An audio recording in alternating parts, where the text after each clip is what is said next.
It's the silence, followed by the noise. It's the welcoming brew around the table. And the pounding adrenaline of your first call out. From a plume of water bursting from the ground, to being soaked in sweat from the heat. It's successfully planning an event at short notice, and the pride of pulling on a shirt for the first time. Today, it's the panic on people's faces. Tomorrow, it's the support from the communities we serve. It's feeling anxious about starting a new role, only to be supported and inspired by amazing colleagues. It's comforting families who've lost loved ones. And heartfelt thanks from those we have saved.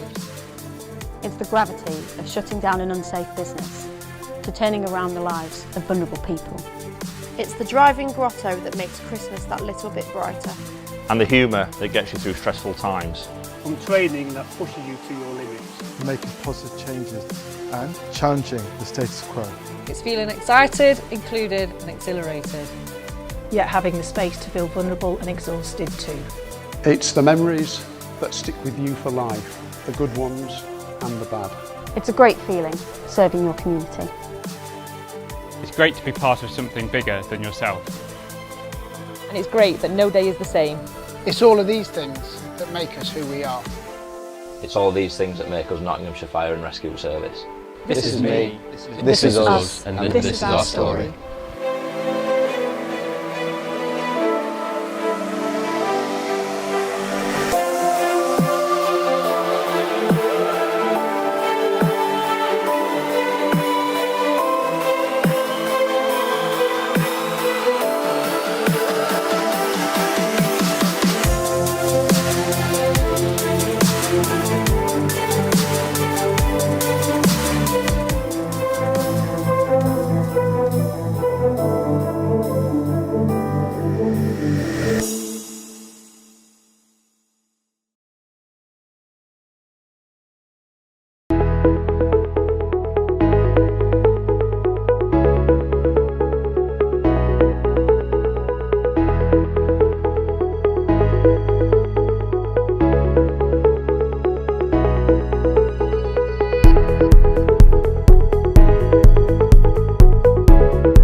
Lights, camera, action.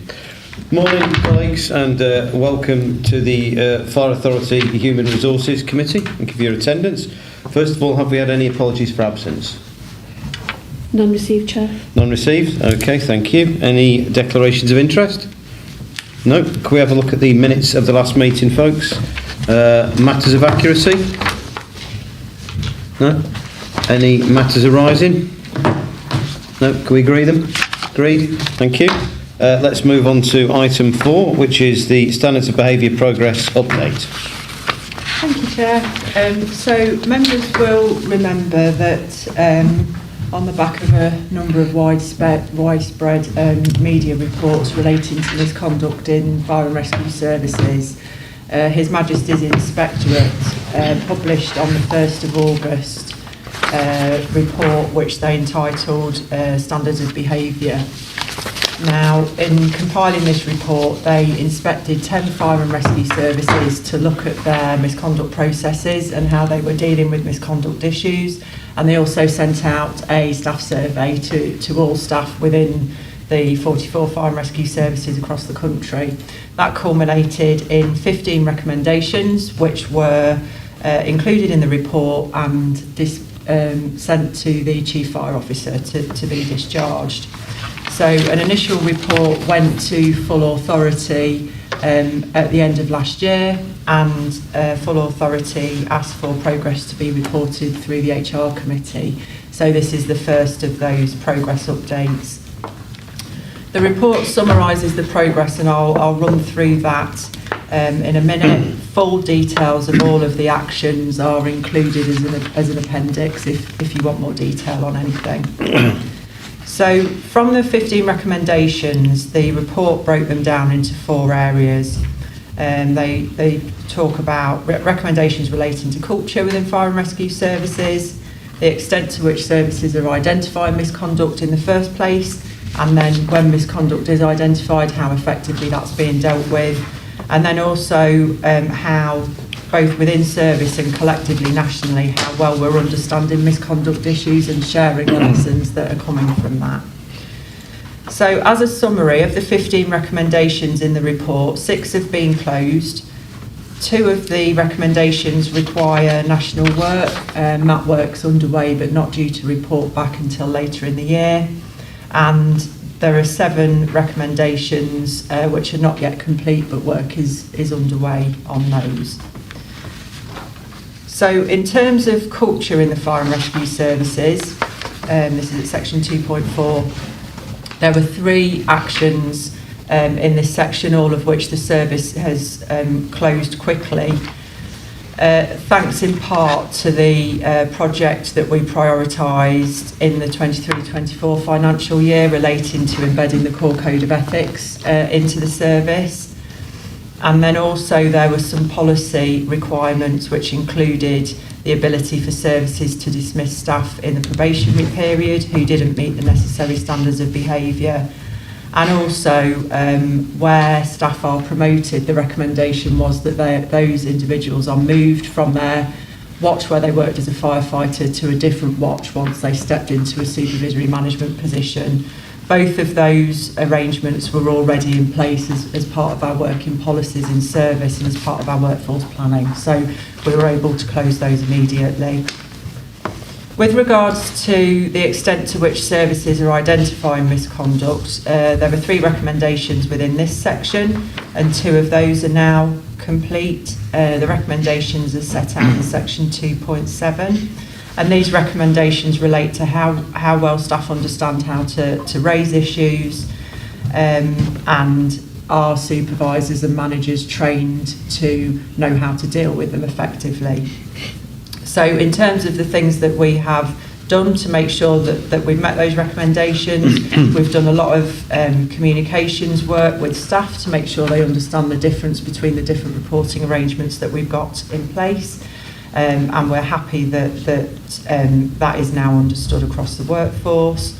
And the training programme for supervisors and managers, we already had an extensive HR training programme for individuals when they're promoted, and that included how to deal with with misconduct and malperformance. So we're satisfied that that's closed. The outstanding recommendation in this section is related to the creation of a dedicated professional standards function. Now, the report states that the professional standards function should be responsible for overseeing cases of misconduct and, in complex cases, being directly involved in the investigation. Now, traditionally, that's been a role of the HR service here, and we're working with an external consultancy to support and explore options to integrate professional standards into the service and to look at some of the risks and benefits of moving away from our current delivery model. So that work has started, and the timeline is that will report back in spring 25. In terms of the effectiveness of misconduct process, this is where the bulk of the work sits. It's where the lion's share of the activity needs to be done. So there are 7 recommendations in this section which relate to how effectively services are managing misconduct processes, and in effect, in combination, what the recommendations do is suggest we need to do a root and branch review of all of our policy, procedural arrangements and ways of working in managing misconduct. So there is one recommendation that is complete, which is concerning provision of welfare support for all parties who are involved in investigations. We have well-established processes to do that, so we've been able to close that one. The remaining 6 recommendations have been encompassed within the external support that we've engaged, which also includes an independent review of our people and organisational development function. So they are supporting with both policy and process review, and also structure, capabilities and capacity within the service to be able to deliver against the recommendations. We have procured a case management system to support the monitoring and performance management of misconduct processes, and this is due for implementation in advance of the August 2025 deadline.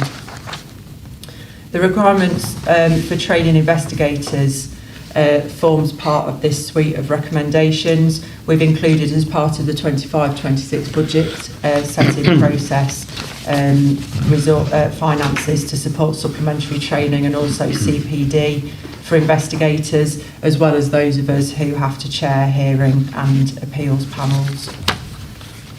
Section 2.19 onwards covers the final 2 recommendations, and they're really about once your investigations and misconduct arrangements have been completed, how well you're sharing the learning from those, both with the workforce to prevent repeat behaviours, but also nationally to support the drawing of themes together across the 44 fire and rescue services. So we already have in place routine reporting, both to the strategic leadership team and this committee periodically, but we're currently exploring how we can share better anonymised data with the workforce to raise awareness of the types of issues that we're seeing and the outcomes of investigations. There's a second piece of work which we're awaiting national work through the National Fire Chiefs Council, and that's looking at how we can share outcomes of investigations nationally. So the NFCC have been asked to establish a national system for sharing anonymised data. So once that's in place, then we will also be feeding into that. So I'm happy to take any questions. Thank you, Leila. Jono? Thank you. A bit of a background. At the moment, I'm part of a national study on trauma and how that affects individuals. I'm proving that trauma can cause long-term effects. So we know for a fact now, because we've proven it, is that anybody that has sustained trauma will have a higher effect rate of outbursts of concerning behaviour, destructive behaviour, of alcohol, drugs, and we've proved it medically, and hopefully that will be going to full report and being scrutinised, and then it will go to full document. What obviously we know that people that work in our service do in quite a lot of times receive trauma, they see things that are concerning. How are we making sure that some behaviours that may be classed as disciplinary action isn't a result of trauma that they have suffered in service, and that we are making sure they're not being punished for, in essence, something that we've caused by their job, and making sure that work and support is there. And if in some instances where there is unreasonable behaviour, but it is essence around trauma and something that they've received in service, that we're not punishing them, we're helping and supporting them and getting them back into the fold. Yeah, it's a really good point, and I think when you talk about culture more broadly, actually misconduct and dealing with those cases of bad behaviour, that's a small proportion of what creates a good culture. And you'll be aware from the reports that have come to Fire Authority and this committee about the extensive work that we've done in terms of our welfare provision, the support that colleagues are able to receive both through our own internal occupational health services but also with services. And I'd like to give you some reassurance that investigators are trained and our processes are designed to enable those issues to be raised as part of any investigation that were to take place. And certainly, you know, the involvement that I've had in investigations as a deciding officer, you would weigh up and balance all of that information that comes through in the investigation, Pat. I understand that, but what we've proven is if you had trauma 20 years ago, that could still affect you medically, proven brain damage, blood pressure, everything, that it could affect you 20 years later. Mm-hmm. So what I want to kind of draw out is how far are we going back? Like, is something that happened 10 years ago affecting them now? And is that causing issues? And I'm focusing on this for the simple reason is it's new. Mm-hmm. We didn't know this existed, like this was, we weren't aware of it. We kind of had an idea it may do, but we now know. And our men and women that work for us, they obviously do have quite a lot of trauma in what they do. Mm-hmm. I was at the Bioservice Awards, not this year but last year, and we were hearing about men and women that were around people that tried to kill themselves, and you might not affect that with a change of behaviour 10, 20 years down the line. Mm-hmm. And it may be that we maybe need to look at how we look at things. Do we put something on the report that this person's had trauma, so if anything happens 10 years down the line we can look and go, oh, it might, I wonder if this has something to do with it. Because let's be honest, we never looked at this because we never knew about it. Mm-hmm. And yeah, it's really interesting research that is happening. But yeah, I just thought I'd share it. Yeah, no, thank you. I'll take that into consideration as we... I'll try and get you a copy of the report. Yeah, that would be really useful, thank you. Thanks, Audra. It'd be interesting to see that with all of us as well. Yeah, that's fine, I'll get a copy. No, I think it's just to say, I mean, clearly there are progresses have made, and which is really, really good, because there are a number of actions that have been completed and many ongoing. There's some that are dated the 1st of February, so it's asking, are we going to achieve those?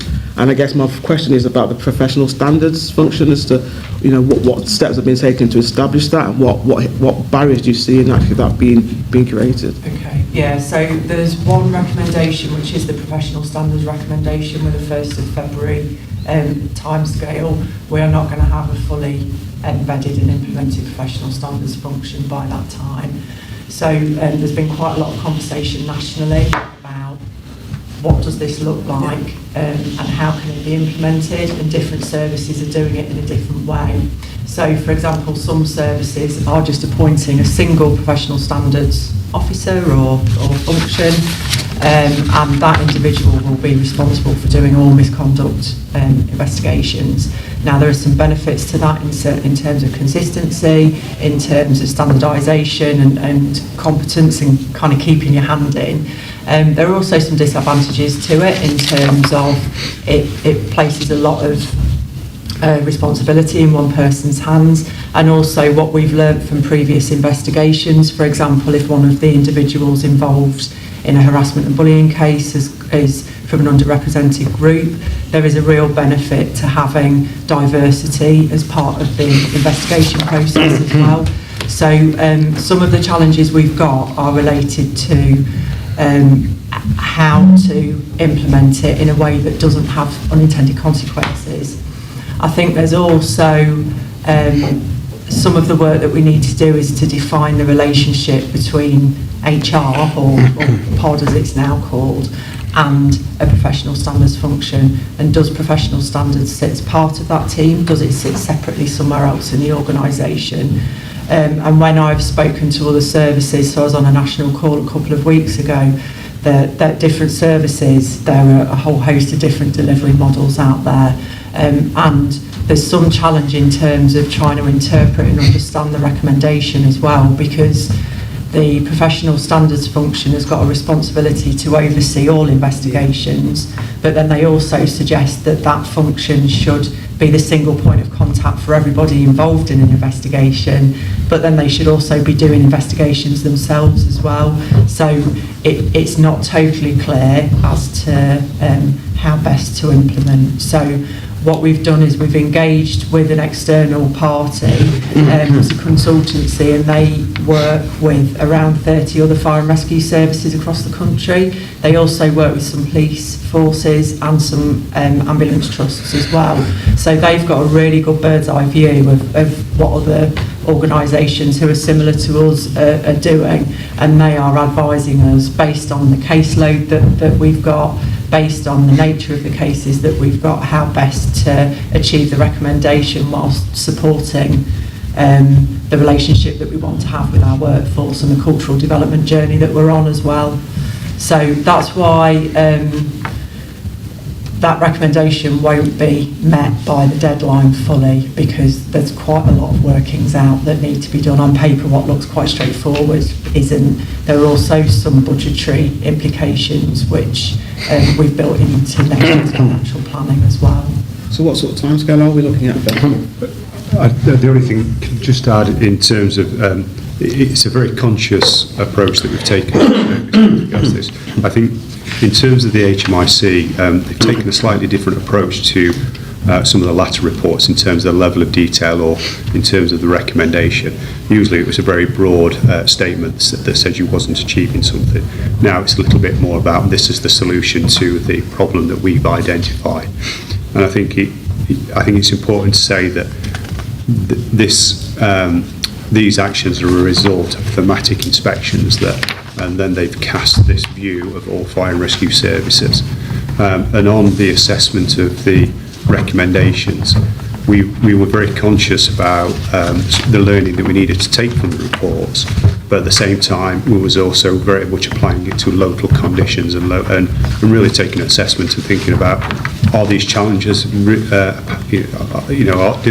we face the same challenges in Nottinghamshire? And I think importantly as well, we've had other learning that we need to take on board as a part of ongoing investigations and opportunities that have arisen.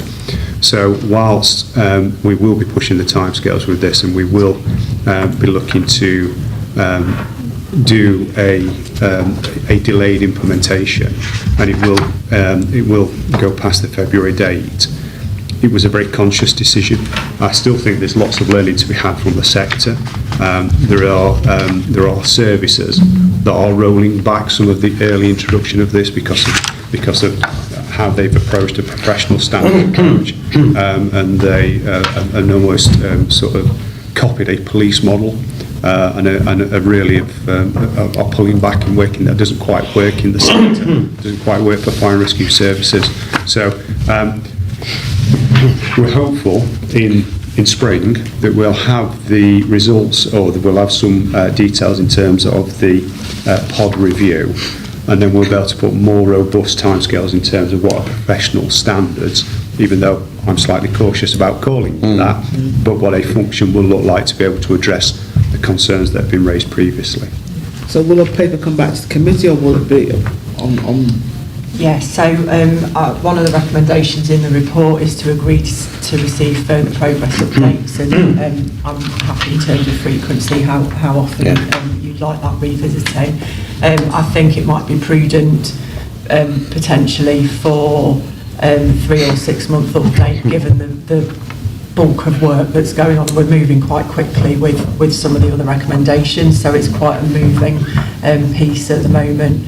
The report and the recommendations from the external consultant are due early May, so once we've got that, we'll be in a position to give you more detailed timescales. I think it's interesting, isn't it? Because I mean, we were talking earlier on about professional standards, and we've had a positive report, and I was saying we've got things we want to change in the fire authority. We're doing quite quickly, and there's things we want to do a bit quicker. But the professional standards, having them separately, does create a different culture, doesn't it? I mean, it removes it from HR. It's almost adversarial in terms of the police. And to be honest with you, without being rude, the police have had this model in certain areas, and it's not exactly been successful as it's always seen in it. So, we need to bear that in mind. What's actually going to get, and I think what Lena was saying in terms about diversity investigations and that, it's difficult to call, isn't it? And one size fits all approach, I think, might not work so much. So that's what I'm hearing. Brilliant. Is there anything else? Yeah. So if we get reports back every 3 months, Leila? I'll be guided by you, Chair. Okay, that sounds fine. Naya, do you want to come in? Yeah, thank you so much for the report. I just wanted to know, in terms of the effectiveness,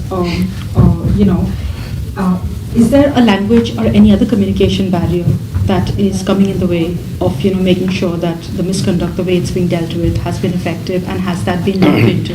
Because at times it could be something as simple as just a simple language barrier, and maybe perhaps the staff didn't understand, because of which they've been put on misconduct. I'm just thinking from different backgrounds and diversity point of view. And also it talks about the about the national system. Who would have access to the national system with regards to the examples of the misconduct, and people who are involved? I know it says it's going to maintain confidentiality and preserving it's going to be anonymous, but just in case if that person comes across an anonymous post, and as the previous councillor was talking about trauma, and that would just trigger a trauma to that. So how will you ensure that the person, for instance, if you're sharing an anonymous post, it's not very intricate details, but it's just an overview, is that being looked into as well? Because that could just trigger something to someone if someone comes across to it. Yeah, so it's not totally clear how the National Fire Chiefs Council are going to set the system up, but there are some other similar systems that are in place for gathering national learning, for example, from operational incidents and things like that. And they are closed systems, so each service has a single point of contact who is responsible for uploading information into a portal, but then they're also the only person who can access it to draw information down. And I think because of the nature of the type of information we're talking about, it is extremely sensitive and highly personal, so there will be extreme caution wrapped around what is shared and how that is shared. And I think historically that has been some of the challenge with you want to talk about some of these things with the workforce, and you want to talk about the outcomes of investigations to try and influence behaviour and change behaviour and build understanding across the organisation. But also we can't get away from the fact that we're a very small organisation, and as much as we can maintain anonymity, there is a risk sometimes that people are going to know those who are involved or know the cases because they've had involvement in them. So there is a real balance to be struck, but also I think we take our responsibilities really seriously in terms of confidentiality, but also recognising the impact that this has on colleagues who've been involved as well. And the other question about effectiveness? Yeah, so it's a really good point I'll take away and make sure that we build into our thinking, because it's not something that I think we've fully considered yet. It's an interesting point about language, culture and other things, isn't it? 'Cause I mean, it works on all sides, because I was thinking early on that obviously there's things that people say or do that are obviously wrong, and there's also a training and cultural aspect where people might, from whatever background, need training or to be made aware of certain issues, because there's quite a few blurred lines. And obviously with the service we've got, with people, it's a case of how you speak to people and how they think about how other people relate to that and how other people think. It's interesting, because obviously you want to get over that, wouldn't you, before you get to the misconduct part of it. So I suppose there's a training aspect, and it's mentioned in there in terms of managers as well as staff, isn't it? Is there anything else? John? Just really quick, really interesting that you've just said that. I've just done training with something else me and my wife are doing, and they told us something that I didn't know, is certain languages and cultures don't have certain words. So there's two countries, I can't remember which ones, but they don't have a word for being upset. They don't. There's another culture that doesn't have a word for being depressed. And the reason they were telling us this was different cultures think different things are acceptable, and we have a massive area where people come from. And look, I've been to Iraq and Afghanistan where certain culture things to me look weird, but what I do to them looks weird, and I think that's something that we have to take in consideration, that we might see something and think it in a certain way as far as we're concerned and how we've been raised, but it might be different. But I just thought I'd pick up on that. It was a very, very good point to be fair. I was also thinking of age, because I was talking to somebody the other day about what was acceptable when I was at school, or what might have been acceptable in a pub or in the workforce about 10, 15 years ago. It's different to what it is today, isn't it? And it's helping people and saying, well, actually, these are how things change, these are our values, but also without condemning people, giving people a chance to say, well, actually, because we all come from different backgrounds, different age, different experiences, we have different, and come with a common value. So it's trying to, I would say, also take the fear out of it, without people saying, I can't say anything. There's actually say, well, this is what you can't, this is why we have it, and give people some sort of training related to that of all cultures and backgrounds, because we're recruiting people from all different parts of the county with lots of different experiences, background, classics and all that type of thing. So it's we've got responsibility again, haven't we, I suppose, to share with how we want people to work together. Yeah. Anything else, colleagues? Brilliant. Okay, thank you very much. That's in terms of actions. I think we're just noting the progress made, and we're going to receive updates. We're saying every 3 months, hopefully. Good. Thank you. Moving on next to item 5, the Local Resilience Forum Secretariat. Thank you, Chair. Really, this paper is a update on the arrangements around the hosting of the Local Resilience Forum, as I'll be referring to as the LRF Secretariat by Nottinghamshire Fire and Rescue Service. Members will be hopefully aware that the Fire Service is a statutory partner of the LRF, which is detailed out in the Civil Contingencies Act 2004. And really what that does, it outlines the duties of a Category 1 and Category 2 responders, and Nottinghamshire Fire Service being a Category 1 responder. Currently, there are arrangements in place in terms of the Secretariat, which is essentially the pre-planning and almost the administration of the duties of the LRF. Currently, that is shared between the city and the county, and it changes over on a periodic basis for taking turns to leave on Secretariat duties.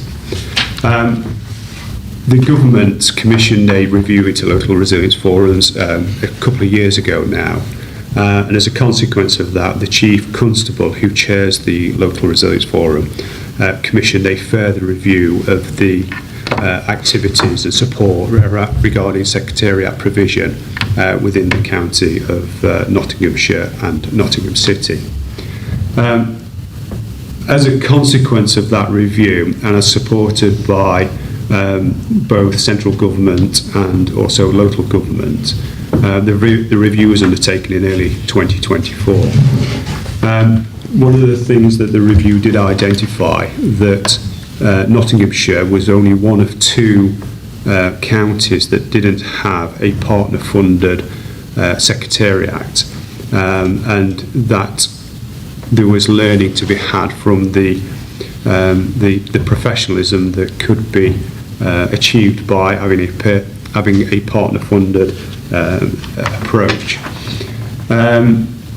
The Chief Constable and the Chief Fire Officer support a joint hosted approach, and essentially what was happened in December, a report was taken back to the LRF that put a business case forward for the hosting of the LRF between the police and fire. Now, as a consequence of that, is that the fire service has volunteered to act as lead employer for the individuals that need to be recruited as part of the Secretariat to be able to fill those duties. it's deemed that there'll be 4 individuals that will be recruited to undertake those activities. As a consequence, and as agreed at the December meeting, the tabled business case by Joint Police and Fire was supported by LRF partners. Whilst the LRF is not a legal entity, and because it's not a legal entity, Nottinghamshire Fire Rescue Service will take on the sole employer role as part of that. Work is underway to underpin those agreements with some more robust legal agreements that will support the sole employer status. In terms of financial implications, the service has agreed to pay its contribution to the share that is shared between Category 1 responders, and that will be 17k contribution on an annual basis. In terms of the recruitment and of the individuals to support the Secretariat, under the delegated authority of the Chief Fire Officer, we will move forward on the basis, and we've already started progressing the recruitment of these individuals. It's a very short report, Chair, but I'm happy to try and answer any questions. Thanks, mate. We got any questions there, folks? I was thinking 17,000 seems quite cheap, I'll be honest with you. Yeah. I only said 4 people as a commitment. Yeah. Yeah, I mean, my only question is I guess it's measuring its success after the first year. Yes. As it does say in the paper, and you're quite right to point it out, because that the new arrangements will be evaluated over a year. I'm not cited on what their evaluation will include, but all I can report is that there will be an evaluation that's taken after 12 months. Thank you. Anything else, folks?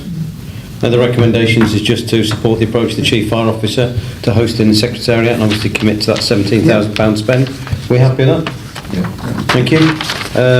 In terms of that, I think that we're finished. I just note that we had apologies from Councillor Hollis. Forgot to mention those at the start that we've received electronically.